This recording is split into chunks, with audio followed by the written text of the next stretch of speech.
Nesta terça-feira, o advogado Paulo Faria, que atua na defesa de Daniel Silveira, entrou com um habeas corpus no Supremo em favor do ex-deputado. Na ação, Paulo Faria afirma que o ministro Alexandre de Moraes e o vice-procurador-geral da República, Hindenburgo Filho, cometeram ilegalidades e abusos ao ignorar o prazo legal para a progressão do regime fechado para o semiaberto. É sobre esse assunto que nós vamos conversar agora com o advogado de Daniel Silveira, Paulo Faria. É hora de entrevista em Oeste Sem Filtro.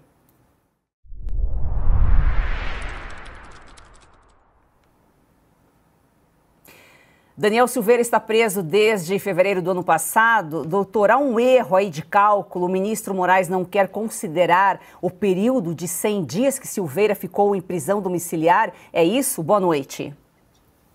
Boa noite, Joyce. Boa noite a todos os telespectadores e ouvintes da Oeste Sem Filtro. É um prazer estar aqui. O ministro, ele tem negado o cômputo desses 100 dias que ele ficou em prisão domiciliar, porque esse período que ele ficou foi do dia 24 de junho de do dia 14 de março de 2021 até o dia 24 de junho de 2021. Foram 100 dias em que ele ficou preso à sua casa, ele não podia sair, colocar o nariz para fora do portão. Então ele ficou em prisão domiciliar e ainda utilizando tornozeleira eletrônica. E aí nós fizemos os pedidos com base na própria jurisprudência do STF e do STJ, que quando há a violação do status libertatis do preso, daquele que está em medida cautelar, no caso a prisão domiciliar, que é a substitutiva da preventiva, né, que a preventiva é cumprida em presídio domiciliar na residência, ele simplesmente ignorou, juntamente com o vice-PGR, que também vem ignorando esse direito do Daniel. Então, ele está, mesmo com a supressão desses 100 dias, ele já está a 147 dias além do prazo para a progressão de regime. Isso é uma ilegalidade porque viola a lei de execuções penais e também a própria liberdade dele. Ana Paula, sua pergunta ao doutor Paulo. Boa noite, doutor Paulo. Obrigada pela entrevista. Doutor Paulo, já que o senhor mencionou a PGR, eu queria trazer então aqui, né, para refrescar a memória de todos nós também na nossa audiência, tanta coisa que acontece, né, doutor Paulo? Uma manifestação da vice-procuradora-geral, Lindora Araújo, em junho de 2022, onde ela diz que o decreto de indulto individual é existente, válido e eficaz, sendo que a sua repercussão jurídica na punibilidade está condicionada à necessária decisão judicial que declara extinta a pena do condenado. E aí ela vai além e diz que, desse modo, diante do pedido expressamente apresentado pelo MP, o único titular da ação penal, que ela espera que o Poder Judiciário declare da extinção da punibilidade e determine a revogação retroativa das medidas cautelares, reconhecendo que o deputado federal Daniel Silveira é um homem livre. E aí, doutor Paulo, diante dessa manifestação da Lindora Araújo, essa manifestação foi absolutamente ignorada, não vale a pena levar, né, essa manifestação mais uma vez à PGR? Boa noite, Ana Paula, obrigado. Essa manifestação da Lindora, aliás, eu entendo que a PGR ela agiu com bipolaridade, né? Porque a certo momento ela agia para poder acusar e colocar colocar todo o poder do Estado, o peso do Estado nas costas do Daniel, e a certo momento vinha a lucidez, que é exatamente nessa leitura que você muito bem fez. Porque, na realidade, aquele julgamento que acabou com o indulto, que fez eu digo, no dia até eu disse, fiz uma publicação, escrevi pão e circo, porque realmente foi pão e circo, aquilo ali foi um julgamento político. Desde o dia 20 de abril, quando estive no plenário do STF, eu já deixei bem claro, se Daniel Silveira fosse condenado, seria um julgamento político, porque o próprio revisor da ação penal, que foi o ministro Nunes Marques, ele acatou todas as teses da defesa e absolveu integralmente o ex-deputado Daniel Silveira. Porém, o julgamento político que ocorreu, porque o crime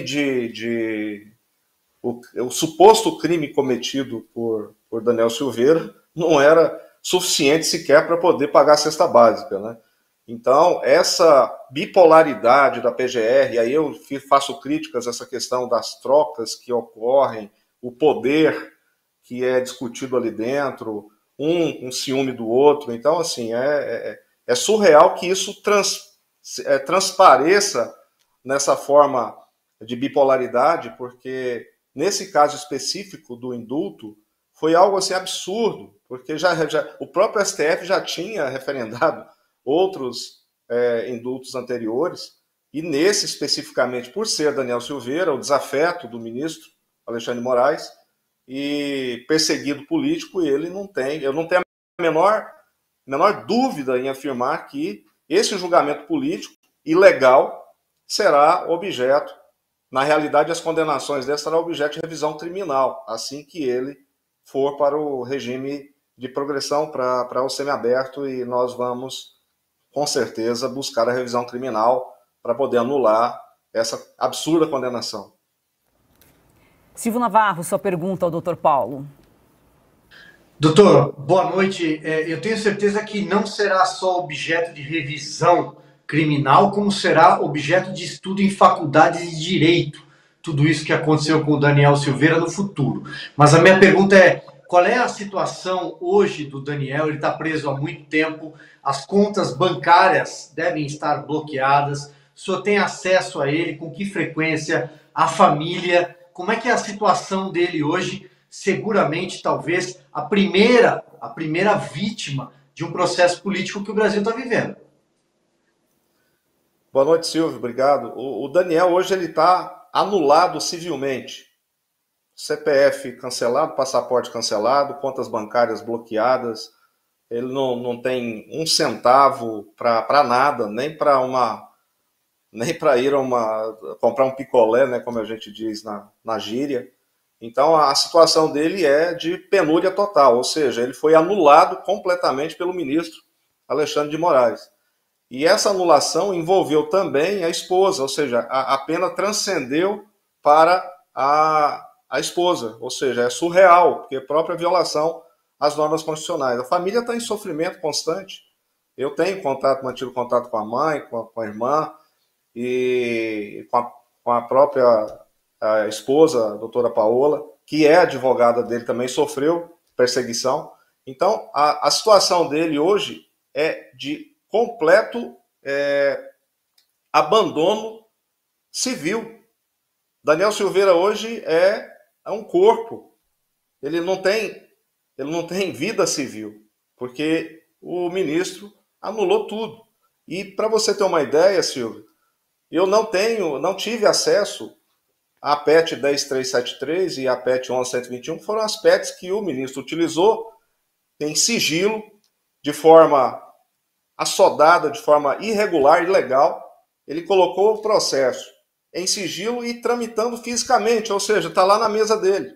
Eu não tenho acesso, solicitei o acesso pela via eletrônica e foi negado, e agora a última dele aí foi que, se eu continuar com essa exigência de requerer o acesso aos autos, eu vou ser multado em 10 salários mínimos, além de ter me desrespeitado e dito claramente que eu estaria violando o Poder Judiciário e utilizando fantasias para poder requerer. Mas eu quero deixar claro o seguinte, o processo é eletrônico, as decisões são eletrônicas, as comunicações são eletrônicas, mas ele faz questão de transformar isso em físico, mandar um funcionário ir lá no protocolo, fazer o protocolo, voltar para o gabinete em papel, para poder dificultar a vida do advogado.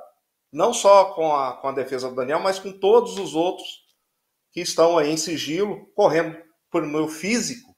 Em um pleno século XXI, o STF está na idade da pedra lascada. Ou seja, está dificultando a vida do advogado. Isso, inclusive, já denunciei ao OAB, que infelizmente nada fez até o momento. Então, Daniel Silveira hoje, civilmente, ele é anulado. Então, não tem nada, não tem patrimônio, não tem conta, não tem renda, não tem rendimento, não tem nada. É lamentável que no Estado Democrático de Direito, que, entre aspas, utilizem esse tipo de direito penal do inimigo para poder anular as pessoas, infelizmente. Agora as perguntas aqui do estúdio, vamos começar com você, Piotr. Doutor Paulo Faria, boa noite ao senhor. Muito obrigado por nos atender aqui em Oeste Sem Filtro. O senhor fez menção aí, a sua defesa é baseada no que estava pacificado no direito à defesa, no amplo direito à defesa, no devido processo legal. Mas, doutor, me permita a pergunta, como usar de legislação pacificada, de Constituição, de Código Penal, contra decisões que são completamente aleatórias a tudo isso? Eu tenho dito aqui, e faço apenas uma referência, que ser professor de direito hoje é talvez uma das profissões mais difíceis, porque a mais difícil é ser advogado de uma das pessoas presas ou incluídas nesses inquéritos do Supremo Tribunal Federal que estão sob os cuidados do ministro Alexandre de Moraes. Porque uma vez você usa a lei para ensinar, mas não quer dizer que nada daquilo pode ser aplicado a depender da decisão do ministro. O senhor acabou de dizer que o senhor está proibido de ter acesso aos autos. Eu nunca entendi como que a parte não pode ter acesso aos autos, mas o senhor está dizendo claramente isso e recebeu uma ameaça, inclusive, do ministro Alexandre de Moraes, que se o senhor insistisse ainda vai ser punido com uma multa por litigância de má-fé, inclusive, né, com 10 salários, uma multa de 10 salários mínimos. E a OAB também não se manifestou. Doutor, além de ser solidário ao senhor, ao seu trabalho, independentemente da causa, porque o senhor não está conseguindo trabalhar, como o senhor faz a defesa? A quem o senhor recorre e ao que o senhor recorre? Boa noite, Piotr. Eu recorro a Deus, né? A oração, porque é impossível você fazer uma defesa técnica sem acesso aos autos. Não é bem que ele proibiu, ele está dificultando o acesso. Na realidade, se trata de uma proibição indireta, porque se você... o que ele quer? Ele quer que eu vá lá no gabinete dele, bata na porta e peça licença, excelência, por favor, me dê o acesso aos autos. Isso eu não vou fazer porque isso aí é o cúmulo da humilhação da advocacia. Porque, infelizmente, a OAB, ela... Recentemente, até o presidente da OAB disse que o ministro Alexandre respeita a advocacia. Eu não sei em que país ele tá vivendo. Só pode ser em Nárnia, não é possível. Porque o ministro ele destrói o estatuto da OAB diariamente. É violação de prerrogativa em cima de violação de prerrogativas. E nós, defensores, não só a minha pessoa, mas também todos os colegas advogados, e me solidarizo com todos, nós estamos sendo cerceados no direito de exercício da advocacia. Nós não conseguimos exercer a advocacia da forma como está na Constituição, no artigo 133, e também como está no nosso artigo 7º do Estatuto da OAB. Então, essa dificuldade, ela impõe uma forma inusitada de defesa, primeiro porque às vezes nós somos intimados pela imprensa. Nós não temos acesso à decisão, porque a decisão é sigilosa. Mas várias vezes, já denunciei isso várias vezes, eu recebi a decisão sigilosa de jornalista. Por exemplo, da PET 10373, que é sigilosa e físico, tramitando em físico. Então, eu até várias vezes já denunciei para a OAB que eu sou intimado não pelo Diário de Justiça, não por meios eletrônicos, mas sim pela imprensa. Isso é muito ruim porque lá dentro tem alguém que está vazando decisões para os jornais, para a imprensa. Isso é lamentável. Isso prejudica a defesa. Porque, desculpe, nós somos os últimos, parece que nós somos advogados corvos, os últimos a saber do que anda no processo. Então, é profundamente lamentável esse cerceamento do direito do exercício da advocacia, a omissão da OAB em defender as nossas prerrogativas, e aí, Piotr, para poder fazer a defesa só através de orações, porque nós não temos acesso, como que eu vou... Até hoje eu não tive acesso dos bloqueios da conta da doutora Paola, que é a esposa do Daniel. Eu não sei as razões, porque não foi me franqueado o acesso. Ele diz que permitiu o acesso, mas lá no documento que eu recebi está lá o nome da advogada anterior, o meu não está, então não tem acesso. Mas ele quer que eu vá lá, eu não vou. Por quê? Porque é direito do advogado, eu estou em outra cidade, eu estou em Goiânia, e lá em Brasília eu não tenho necessidade nenhuma de eu ir em Brasília para poder ter acesso aos autos, sendo que ele pode ser enviado por PDF, por e-mail ou pelas nuvens, como eu recebo decisões dele, mandados de processos sigilosos por e-mail, mas os autos não podem ser enviados. Então, a defesa está absolutamente prejudicada e desde a época da ação penal 1044, da PET 9456, que nós estamos enfrentando problemas de acesso, problemas de defesa, e tudo isso, Piotr, está devidamente registrado no Conselho Federal da OAB, porque eu vou tomar providências também contra o Conselho Federal por omissão. E agora, Augusto Nunes. Doutor Paulo, boa noite. Parabéns pela determinação, pela coragem. Eu pergunto o seguinte, doutor Paulo. Primeiro, uma constatação. O ministro Alexandre de Moraes revogou o Estado Democrático de Direito. Ignora a legislação, todas as regras básicas, né, do direito. A OAB não reage à altura por quê? Por medo? Boa noite, Augusto. Prazer falar com você novamente. A omissão do Conselho Federal da OAB é algo assim que está deixando a advocacia de joelhos para a ditadura. E em pensar que a OAB lutou contra a ditadura. A OAB, ela sempre foi a protagonista da luta pelo verdadeiro Estado Democrático de Direito.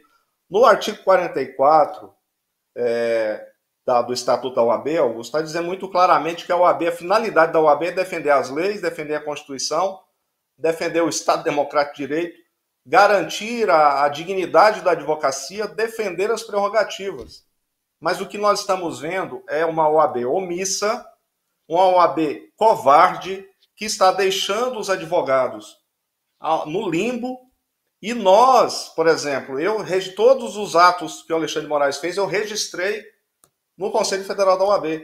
E até agora, absolutamente, a única coisa que a OAB fez na defesa das prerrogativas desse advogado aqui, que vos fala, foi ter ingressado com um recurso de agravo regimental contra aquela multa que o Alexandre de Moraes aplicou no dia 19 de abril de 2022, porque eu questionei uma decisão de meio parágrafo em embargos de declaração, nos embargos de declaração.